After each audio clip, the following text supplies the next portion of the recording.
The Carolina Panthers have had some whacked out seasons in the past. And when you look at them, 2014, we've talked about the parallels of this year and that year, and it's all been weird before. But man, has it ever been this weird? I'm thinking that 2022 might be the weirdest Panther season of all time. We'll talk about that and so much more right here on Locked On Panthers. You are Locked On Panthers, your daily Carolina Panthers podcast. Part of the Locked On Podcast Network, your team every day.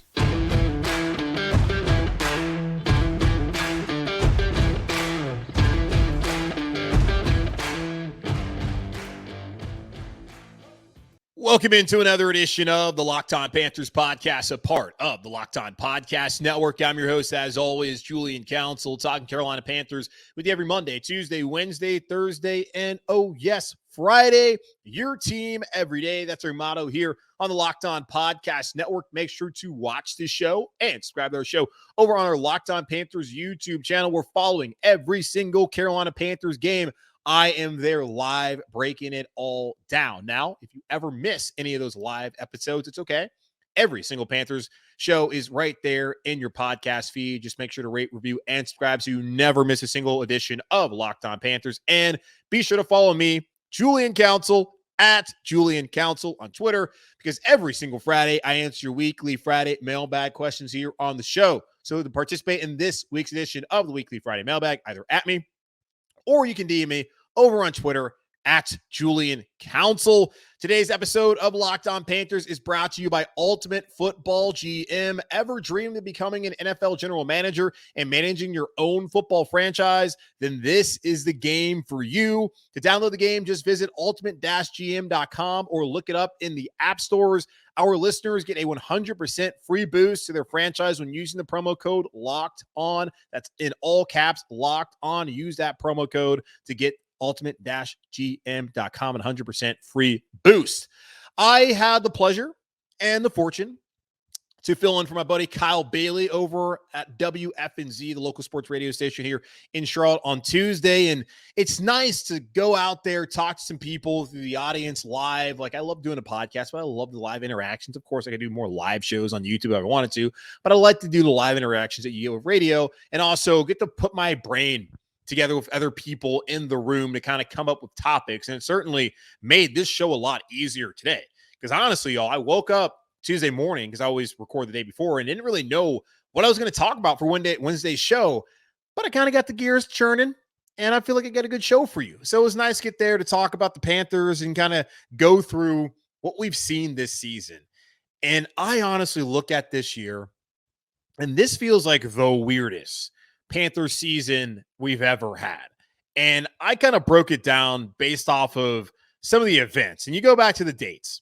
Like, even before the season started, the Carolina Panthers tried to trade for Baker Mayfield on draft night. That didn't work out. They ended up drafting Matt Corral. Even before that, they tried to get Deshaun Watson. He said no. Russell Wilson, thank God, he said no. Sam Darnold was surviving. He looked like he was going to be the starting quarterback even after they drafted Matt Corral. And Scott Fitterer, the Panthers GM, said, he's not in here to really compete. We want to take it slow with Matt Corral, which meant at some point in time, they were going to have to bring in a veteran. And that ended up being Baker Mayfield 2 days after the 4th of July on the 6th of July. And Baker, coming in, still would not really get the playbook until right before he got to training camp, where then there was a competition, put that in quotes, between him and Sam Darnold. Baker ends up winning that. But then we also see along the way, Matt Corral get injured, Sam Darnold get injured, PJ Walker, who was supposed to be the odd man out heading to Wofford, he then became the backup. And at a point in time, he was a starting quarterback. Baker was a starter again, but now he's in LA, played really well this past weekend. He also had the comeback in his first game, third day on the job with the Rams.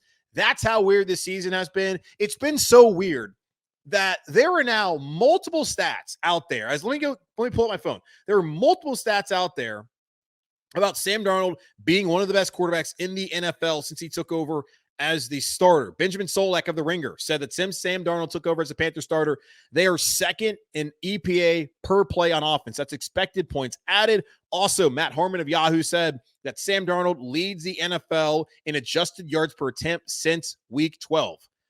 This is insane to go from Darnold, we don't want you, to Matt Corral, we're going to have to wait. Baker, yes. PJ, maybe. Back to Sam. Bearded Darnold versus the world. And we haven't even really gotten to the fact that Matt Rhule on October 10th was fired after going 11-27. Ed Foley and Phil Snow were also booted at the door. They were basically Matt Rhule's henchmen. And Phil Snow being the defensive coordinator, interim head coach now, Steve Wilks, didn't really need him around. Go away. I have my own philosophy. That makes sense. Then a week later, Robbie Anderson, after getting kicked out of the game by Steve Wilks in the loss of the Rams, gets traded to Arizona. Since then, he's done nothing. Terrace Marshall has emerged. Then late on Thursday night, Christian McCaffrey gets traded to the San Francisco 49ers. I see it late night. I decide I'm not going to see this. I'm going to sleep. I'll do the podcast in the morning. Christian McCaffrey has now gone to San Francisco. I believe the Niners have won 8 games in a row. He's having a ball. The Panthers are also in position to be a playoff team. November 7th, Evan Cooper, the secondary coach, and Paul Pasqualoni, defensive line coach, were both fired following the embarrassing loss at Cincinnati. A week later, on November 14th, Dante Jackson goes on season-ending IR with an Achilles issue. It was Achilles, right? And in November 27th, assistant defensive line coach Terrence Knight and assistant strength coach, assistant strength coach Corey Campbell both leave to follow Matt Rhule at Nebraska. Oh, yeah, and by the way, on Monday, J.C. Horn was announced to potentially be out for the season, and to replace him, the Carolina Panthers are kicking the tires on Josh Norman. Absolutely insane. And we talk about the parallels of this season, 2022 and 2024, or 2014, rather, where the Carolina Panthers were 3-8-1, went a month without winning, and then won 4 straight to go to the playoffs. The Panthers now have a chance to go and win 3 straight. And there was a point in time before losing to Pittsburgh, had they won 4 straight, they'd be right there in the playoffs. Now if they go win 3 straight, get to 8-9, they will be division champs for the first time since 2015. I saw Bill Voth, who back in 2014 had his own website, blog, however you want to call it, where he's covering the Carolina Panthers, called Black and Blue Review. He did a lot of work on WFNZ. He now works for the Carolina Panthers, working with their media and digital department. And he went out there, he put out this tweet a couple days ago saying that in 2014, Cam Newton had rib issues. Greg Hardy was going through his domestic violence issues, was out the entire season and would never play for the Panthers again. They went winless for 2 months. Then Cam, remember y'all got in that car accident? Man could have lost his life. Derek Anderson comes in to start a couple games. People are out of their freaking mind saying, yeah, Derek Anderson, he's better than Cam, as the Panthers are going on to win their final 4 games and win the division. Ron Rivera, his house burned down. And they won a playoff game against Arizona on their 3rd string quarterback, that being Ryan Lindley for the Cardinals. And then they gave Seattle all they could handle. Now, I talked about this on F&Z being like, 14 was crazy. 2022 is also crazy. Now, 14, when you add the Cam stuff off the field with the accident, Ron Rivera's house, of course, Greg Hardy, the sickening things that he was accused of, that off the field was way crazier than what's gone on off the field this year. Like, things have been pretty tame. All the on-field stuff here in 2022 have made this one of the wildest seasons in Carolina Panthers history. Like 2014, 2022, I don't think you can find any of the other 26 seasons. There's been 28. I can't think you can find any of the other 26 seasons that have been quite like those years. And fingers crossed, like 2014, that this season also enter the Carolina Panthers being division champions, going to the playoffs, and hey, winning a playoff game against the Dallas Cowboys, which would be oh so sweet. Now, before that, the Carolina Panthers have a massive game to play on Sunday against the Tampa Bay Buccaneers, and we have sat here the last couple seasons, and we have not had very much to get excited about and to root for. And I'm trying to remember, when did the Panthers have a game that was this big, whether it be the playoffs or the regular season? The playoffs is very easy, but as far as regular season, when was the last game that was this big for the Carolina Panthers? We'll talk about that here in just a moment on Locked On Panthers. Y'all, I'm really geeked out by our new partner and sponsor of today's episode, the mobile game Ultimate Football GM. Ever dreamed of becoming an NFL GM and managing your own football franchise? Well, your dream can come true, and this game is definitely for you. Manage every strategic aspect of your team, play through the season, and lead your team to glory. You're responsible for hiring the right coach and coordinators, trading players, making draft picks, navigating your franchise through free agency and the draft, and all the ups and downs of a season.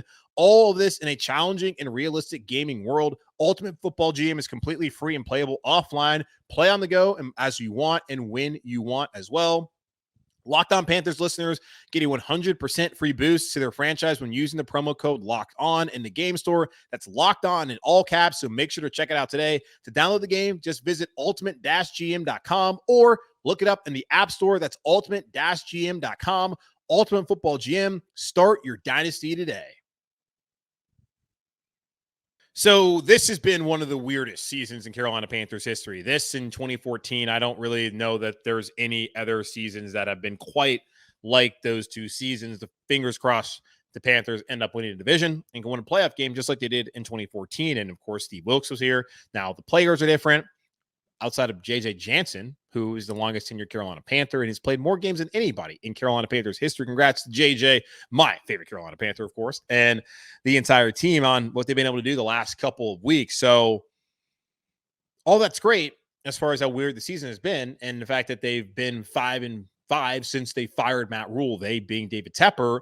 But the Panthers got to focus on Sunday afternoon's game at Tampa Bay. And Steve Wilks has talked about not wanting to talk about the playoffs and that he's focused on the opportunity ahead of them this week, which is absolutely the right mentality. And the hope is, unlike after the win at Seattle, this team can handle prosperity and go on the road and win against Tampa Bay. And the Buccaneers, they've been banged up. They're a little bit more healthy than they've been all season long. Chris Godwin, Mike Evans, those guys can hurt you. And throwing in Josh Norman into a secondary with Keith Taylor, TJ Carey, and CJ Henderson, at least in the cornerback room, it's good to get the veteran presence, but I don't know how much he's going to provide you. So it's a massive game against a team that's not very far removed from, of course, winning a division title, but then going and winning a Super Bowl at home during that pandemic season in 2020 with Tom Brady there. So Tom Brady hasn't been great this season. The Bucs haven't been great. They've really been bad in the first three quarters, and they turn it on in the fourth quarter, as you would have seen Sunday night if you watched that game against Arizona. At least that's what I was told. Wasn't going to waste my Christmas night watching that. Also, with the Rams game, the Saints game, they have pulled a rabbit out of their hat 3 freaking times this year to stay one game ahead of both the Panthers and Saints heading into the final 2 weeks. And if they win on Sunday against Carolina, they will be division champions once again. Because of those stakes, the Bucs winning, ending it for Carolina, this, to me, feels like the biggest game the Panthers have played in a very long time. I said a couple weeks ago the Seattle game was a big game. We have not had very many meaningful December football games, but we're talking about a January game now. And I get the season's been extended, but the fact that you have a January game where effectively your season either continues or ends, this is as must-win as it gets for the Carolina Panthers. We love to throw out that word. I threw it out last week at Detroit. If you lost to Detroit, I didn't really see a road back. But now this absolutely is a must win because if you don't win it, it's over. You still play the Saints, but that game means absolutely nothing. And I certainly do not want to sit here after the Bucs game if the Panthers lose and preview a Saints game. That means nothing at all other than, hey, Panther fans will be like, lose, lose, lose, so they can be in position for a quarterback in the top 10. To me, as far as Panther games go, like the biggest last game that was this big obviously was the road game in the playoffs against the Saints on wildcard weekend where Cam Newton dragged Devin Funches, Kalen Clay, Brenton Burson almost to the freaking finish line at the Superdome that day. Quite possibly his greatest Panthers performance at the quarterback position. And we saw what he did in 2015 to drag those dudes to a 15-1 record and the best offense in the NFL, which I sat there during that season wondering, how is this even possible? Especially after they lost Kelvin Benjamin, who we thought was going to be the top playmaker in that offense as a receiver. So, to me, this is the biggest home game, or not even home. It's not a home game, obviously, but it's the biggest regular season game to me since 2014, when the Panthers went on the road against Atlanta at the former Georgia Dome with the chance to win and go to the playoffs as division champs. And I believe that day Atlanta also had the same opportunity, and they got the doors blown off of them that afternoon. Carolina won't win a division if they win on Sunday against Tampa Bay. I do understand that. They still have to beat New Orleans or Tampa loses. But what they can do, though, is get the biggest win that they've had probably since 2015. If you want to call it that, maybe in 2017 when they beat the Buccaneers, it was an awful game by the Panthers where they beat the Buccaneers and Cam fumbled the snap right at the goal line, but picked it up and got his way in there to put them up, get him 11-4 and to have the team into the playoffs. Maybe that's the last big win the Panthers have had. But really, it could be the 2016, but 2015 season where the Panthers ran roughshod over the Arizona Cardinals at Bank of America Stadium and all the way to the Super Bowl. So maybe that might be too big. But as far as regular season win, it'd probably be the biggest one since that Tampa Bay game in 2017, which coincidentally put them in the playoffs. This game won't put them in the playoffs, but next week, I guess, if they beat the Buccaneers against the Saints, that then would be even bigger. Like, this is a huge game.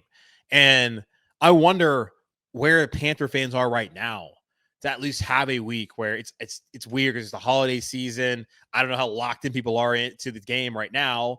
And, especially in the city, people are not all from here. They're all traveling wherever they are, whether it's with people that they're with now that are from other places. I don't know if I really feel that buzz in the city. I hadn't really spent that much time outside of my house the last couple of days, whether it's been going to my parents' house, go see them for the holiday, or it's been in my apartment. I haven't really been around in the city and really feeling the buzz. I don't know. Maybe I need to walk down the street, go talk to my neighbor Darren Gant and see what's going on, what he thinks. But this is a huge game, man. And I'm excited about it. It's way more fun to be able to play games of consequence, like playoff consequence, not draft consequence, but playoff consequence at this point in the season. And it's been a long time. As I mentioned a couple weeks ago about the Seattle game, it's been a long time since the Panthers have been in this position. And I'm so damn glad about it. I'm glad about it. I'd rather talk about a winning football team. Hey, I want to be entertaining more than anything. And they certainly have not lacked for storylines this season. But I want this team to be a playoff team. I want Steve Wilks to be in position to get the head coaching job. And it starts on Sunday in Tampa Bay. And then they got to finish the job after that in New Orleans. Now, speaking of Steve Wilks, I want him to get the job. There's some thoughts that Tepper wants an offensive guy. If that does happen, say Steve Wilks does not become the head coach, then what for Steve Wilks? Should he stay in Carolina or should he be on someone else's radar? I think he should probably look at elsewhere. We'll get into that here in just a moment on Locked on Panthers.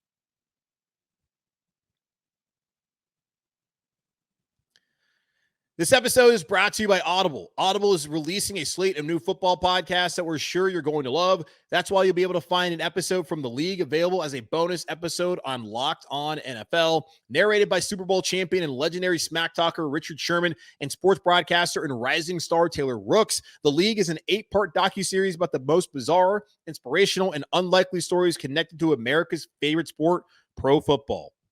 You won't want to miss these untold stories spanning from the 1940s through the present. Their bonus episode is called The Way of the Cowboy and is an incredible story of the 1977 Dallas Cowboys, who, when they brought in Bruce Lee's protege to teach their defense martial arts, ushering in a new approach to the way the league is trained. Each story offers equal parts history, entertainment, and social commentary. We'll head over to Locked On NFL for a bonus episode of The League or catch the full series wherever you get your podcast. Available now. Audible, get in the game. Okay, so again, big game coming up here on Sunday. It's massive just from the perspective of the Panthers having 5 straight losing seasons. That is once again guaranteed no matter what happens the rest of the way here for Carolina. I guess you could count the wins in the playoffs, but as far as what NFL wins are counted, it's the regular season. So 5 straight losing regular seasons, all since David Tepper got here. David Tepper has yet to see winning football, but yet he talks down to us like we've never seen winning football before, but we have. Back when Steve Wilks is here as a secondary coach and then for a season as a defensive coordinator before going off to Arizona, when Ron was here, when Cam was here, when Luke was here, when Greg, Ryan Khalil, Thomas Davis, every single one of these players that we loved, and including Josh Norman, who's back here with an opportunity to go to the dance. That's why he's here. And that says so much too. Because last year when Cam came, it was like, save the season, Cam. Save us. Fill the seats. Now for Josh, it's like, hey, man, I just want to be a part of the ride.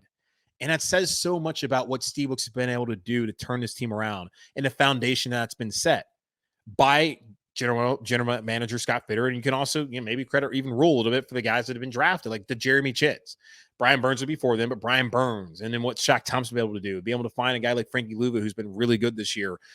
What Jeremy, I already brought up Jeremy Chin, but like what you've gotten out of JC Horn, hopefully, fingers crossed, he's healthy. some of these other young players, they're now really coming into their own. And they're trying to learn, trying to figure out their way, because we see how they played against Denver and then after the bye against Seattle, but then how they come back against Pittsburgh. And Steve Wilks reminded us, this is a young team trying to find their way, trying to build that culture. And he has done a great job of doing that. And because he's done that, I feel like he absolutely deserves a shot at this job. Now, in my opinion, get to 7-5. And if you win a playoff game, I don't even know how at the end of this process you cannot be the head coach, Steve Wilks. I just don't see how David Tepper, after all of that, could not give this man the job. He said that Steve Wilks had to do an incredible job to even be considered. He let it be known at the very beginning when he made Steve Wilks interim that this was not the guy he wanted to hire. And Steve Wilks said, you know what? I'm not worried about whether I get this job or not. He said that repeatedly. He said, it's about 13 weeks. I got 13 weeks to put my stamp on this team and to do it my way. And he has done it his way, damn it. And his team is 5-5 over the last 11 weeks in the last 10 games. And they have 2 more chances to submit that Steve Wilks is a leader of men and is the right guy for the job here in Carolina. And I absolutely hope that happens for him. It's not just that he's a native son. It's the fact that he's a coach who's been here and who has found a way to establish an identity, just not on offense, but also on defense, special teams, and culture-wise. The culture here, the brand here is keep pounding. And Steve Wilks understands that, not just because he's from Charlotte, because he's been here. He is of this city. There's so many different things about this. You can be from Charlotte, but are you of Charlotte? And he absolutely is of this city. Now, here's the thing, though. If Steve Wilks goes 7-5 and does not get this job, I don't necessarily want to see Steve Wilks still here in Carolina. I want Steve Wilks to go elsewhere, because there's got to be plenty of owners out there who are about to make decisions on coaches who are looking at the situation here in Carolina. And this has been reported out in the media as well, that other owners are taking notice. Jim Irsay needs a new coach. He also needs a quarterback. And Steve Wilks, whether he stays there or not, he's going to need a quarterback. Wherever he goes, actually have an opportunity, unlike when he was out in Arizona in that bleep show with Josh Rosen. He's going to want a quarterback. You can't tell me that Steve Wilks wouldn't do a great job in Indy if given the right resources. Look at Denver. There's a quarterback there. And I know the talks can be like, oh, you got to bring in, another offensive guy who can work with Russ and save Russ. No, the culture is broken there in Denver. The fighting there, like Randy Gregory threw a punch after the game. He's been suspended for a game. You saw Dalton Risner, the offensive lineman, trying to fight the backup quarterback, Brett Rippon. The culture is fractured in Denver. You're telling me that Steve Wilks can go to Denver and be able to rebuild that culture, and then with that, get Russell Wilson on board and get that offense rolling? Because he's got the offense rolling, at least last week, franchise highs, with Ben McAdoo as a coordinator and then Sam Darnold as a quarterback, bearded Darnold, which is different than regular Sam Darnold, but still. You tell me he can't do that? Other owners are looking around and seeing what Steve Wilks is doing. And if I'm them, if Carolina and David Tepper don't want him, I'll take him absolutely. So I would love a scenario where Steve Wilks is here in Carolina as the head coach and Frank Reich's the OC, but I don't want the other way around. Frank Reich, OC, Steve Wilks, DC, because Steve Wilks has earned an opportunity elsewhere. He's had the opportunity this season. He's done an amazing job, and he has shown that he should be a head coach somewhere in the National Football League. I want it to be here. Another thing to consider is those guys, man, they are laying it all out on the line for Steve Wilks. And is it a possibility that if Wilks stays on as a DC, that those guys are going to gravitate way more to him than a new head coach? Now, if that's the case, that the new head coach is in a way is kind of undermined just by the players because they love Steve Wilks so much, that would say you chose the wrong coach. Because whoever comes in here, first and foremost, needs to be a leader of men. We get so caught up in the X's and O's. People are going to look at Shane Steichen up there in Philadelphia and see what that offense has done this year and be like, oh my God, that's the guy. That's what they've done. And when you look at Mike McDaniel in Miami, who's done a good job, they've struggled the last couple of weeks. They've gone from 8-3 and 8-7. And I don't really know how great of a leader he is, but that's what they're looking at. Kevin O'Connell up in Minnesota. They find a way each week. I don't know how good of a leader he is, but that's why they brought him, because of the X and O's. I mean, Robert Saleh did a great job defensively, and it feels like to me a lot of times the defensive guys are always seen as the culture guys. Because I remember when I played football at like a JV level in high school, the defense always worked harder. I don't know, whatever level you played of football, I'm sure every time you look over the cross practice field, if you're an offensive player, the defense always worked harder. I remember when I played lacrosse back in high school, I was more of a defensive player, defensive midfielder. We worked way harder than the offense. It does not matter what sport it is. The defense always has to put in that work. It's all about culture. And Steve Wilks has built that. So to me, it looks like a lot of these defensive guys are always seen as culture guys, while the offensive guys have really been seen as like these wonderkins, these geniuses, and oftentimes that have not worked out. Like Steve Wilks, you wonder, what's his offense going to look like? Well, you've seen how he battered the Lions, battered the Seahawks, battered the Falcons second time around, battered the Buccaneers. It starts up front. So I want Wilks to be here. But for me, if he's not going to get an opportunity here in Charlotte with the Panthers as a head coach, then I think he should look elsewhere. And it also might be the best thing for the organization as well, because I do really wonder if these guys are going to want to follow the new head coach if Steve Wilks is still in the building. I'm sure Wilks would be like, hey, guys, I appreciate your support, but you need to focus on the team and our goal, what's best for this organization, and listen to that man. But again, if that's the conversation Steve Wilks has to have, then you probably didn't got the right guy at all. But we'll see how it plays out. If Wilks wins out, God, it's really hard for me to see how David Tepper could sit here and not choose him. And when I was on the radio on Tuesday, someone brought up a really good point. You look at Charlotte FC, because this is another example. After 14 matches, David Tepper said, Miguel Angel Ramirez, I messed up. You're not my guy. How he had all that time to find a new head coach and bungled it, Lord only knows. But then he brought in Christian Latanzio, who had MLS experience, and he would become the interim head coach. He helped bring the team alive, get them right back in the playoff race. Now, they did fall short.